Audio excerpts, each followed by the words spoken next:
Here today with Danielle Massi, who is a best-selling author and also an incredible shadow worker. And a lot of people have been asking me when I do hypnotherapy if we can work on trauma. And because I'm not a licensed therapist, I do find that typically this is not within my wheelhouse unless I'm working under the supervision of a licensed therapist. But I'm so thrilled now that I have someone that I can refer to really do the kind of hypnosis and subconscious work, but in a new format that really deals with your shadow.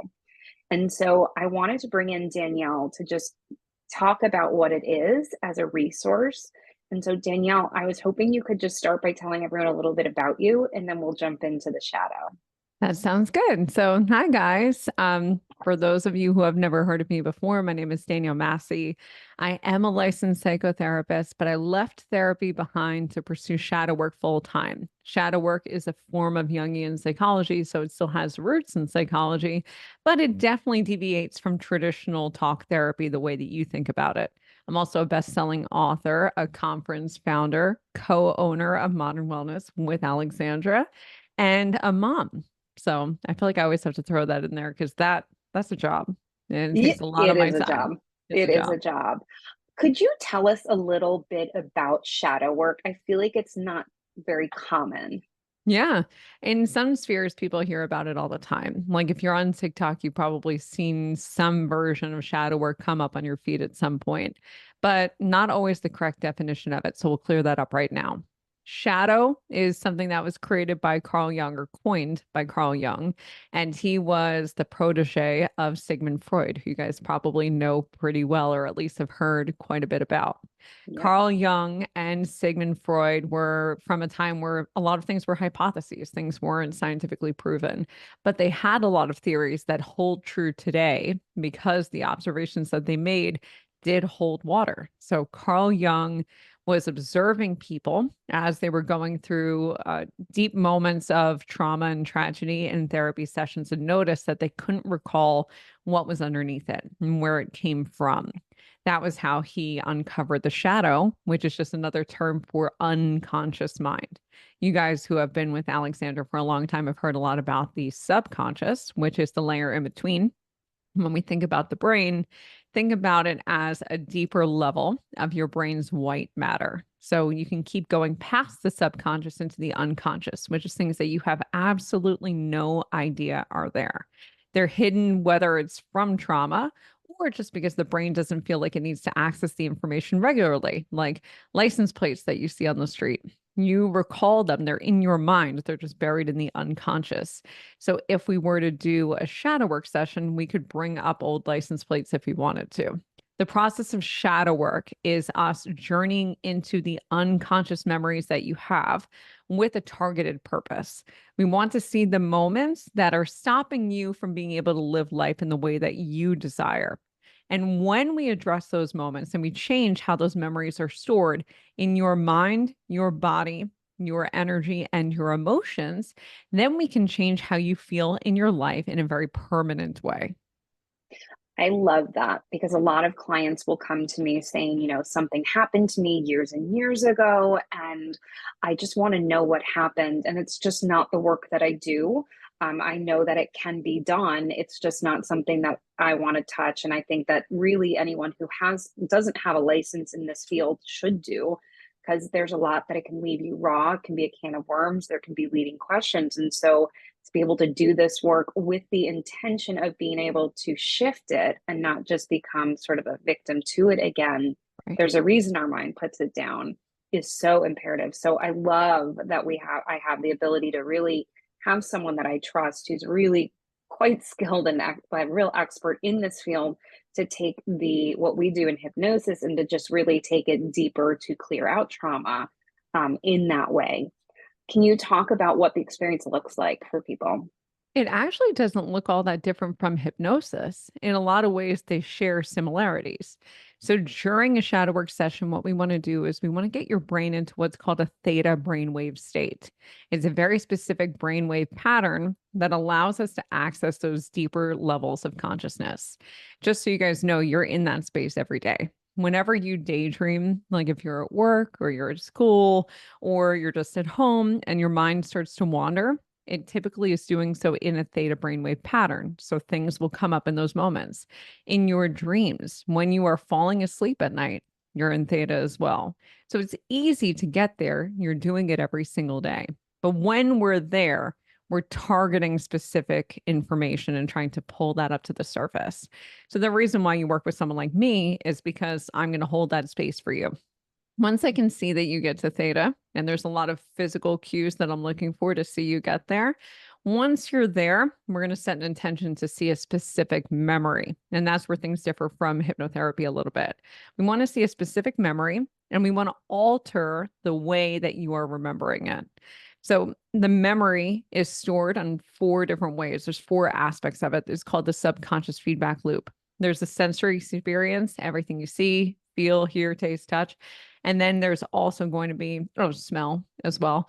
And then after that, you're going to have an emotional reaction, which is chemical.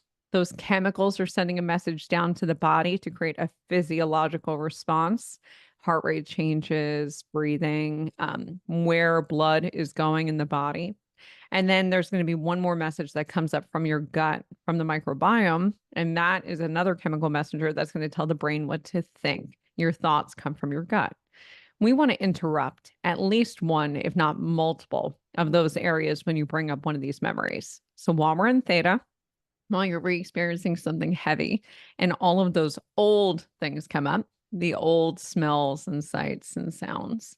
We want to change the old memories. We want to change the way that your body is reacting by changing the autonomic nervous system response. And we want to change your thoughts while it's happening. And the more of those things we can interrupt, the more readily we can break apart what are known as your old neural pathways. We have all these superhighways in the brain called neuronal networks that are made up of neural pathways. And each one of those is like a memory, the storing of a memory, especially in the first 7 or so years of your life. If we can change that, we can change your brain's neurochemistry and we can change your life. It's really an amazing process. I know a lot of you have worked with me personally because you came in for something where we're really working to shift you forward. What I really like about shadow work, unlike some other modalities that can bring up trauma, is it really helps you find resolution around it. So it's not just traumatizing you to experience again, it's sort of giving you resolution of where to take that and how to let it go, how to make a story around it that feels good so that you can move past it, because the mind wants to hold on to anything until it's found resolution and then it can store it back away. So what else can people expect afterwards? I know in hypnosis, it's sort of like everything just begins to sort of fall into place, take seed, take root. What does that look like with you? Immediately, you should feel better. It's not like a therapy session where I used to feel like I'd say goodbye to my clients after an hour and they walk out onto the street and they were just disheveled messes because we just pulled so much up to the surface and we can't talk about it again until you arrive back at your appointment. Right. With shadow work, immediately you're going to feel better. So you'll have like a wave of relief that washes over you. In the first 24 hours, you might be a little bit sleepy and you might notice that your eyes are a bit sensitive. That's because when a neural pathway breaks down, there is a rapid eye movement that occurs and you wouldn't notice it. But if someone were to look very closely at your eyes, they would see it. That makes you a little bit sleepy. So you want to be relaxed and not doing anything crazy after an appointment for about 24 hours. And then in the days and weeks that follow it, really over the course of the next month, you'll start to notice that the things that used to trigger you around whatever it was that we addressed are not bothering you in the same way. So for instance, if you're someone who is always really sensitive to children, all the noises that they make and everything is so intense and mommy, mommy, mommy, or daddy, daddy, daddy, and they won't leave you alone. And that normally would trigger you and kind of turn up the volume on your anxiety. What you might notice is that instead of having it go full blast, it might go to like a 2.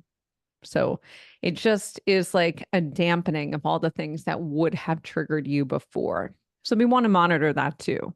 Now, I want to be really clear. It's specific to whatever the core issue was that we were addressing. So if the core issue was around things that would relate to sensory experiences, so you're going to have like a 2 instead of a 10 on that dial, but not to something like feeling lonely, you won't notice a change on the feeling lonely front. So that would be addressed in a different session. Though it seems like, according to all the research that's out there, there's roughly around 8 to 10 core things that we deal with that kind of act as the foundation for the brain.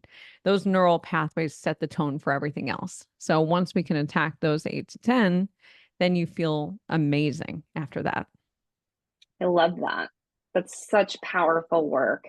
And for my Theta followers right now, you know why I named my business Theta Spring Hypnosis, right? We're tapping into the subconscious and the Theta state. Now we're using the Theta state to go into the unconscious mind. Again, hypnosis, we're here to take you forward. Shadow work is here to take you back, find resolution. They're really great. You can do them together. Yes. There's nothing saying that you can't resolve the past and then help you move forward. It's just a deeper work than where I go and a lot more trauma sensitive But I and do think informed. there's so much value in doing both together Me because even too. though you're saying it's deeper work to do the backward stuff, if you were to come in for shadow work, but then you don't do anything to think about the behaviors you've created and the stuff that you've done moving forward, you're not going to feel as good. It's going to have kind of a ceiling on it. And that's where hypnosis really comes in and where the value is in doing the two together, because then there's no ceiling. Right.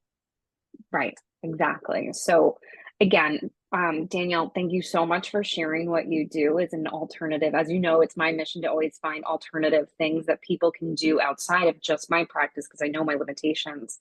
All of her info is going to be either in the email that went out with this video or in the comments and post section of YouTube. So thank you everybody for joining Danielle. It is a pleasure. I'm glad you exist in this universe to help people. Always. Thanks for Mwah. having me. Bye, everyone. Good to see you again.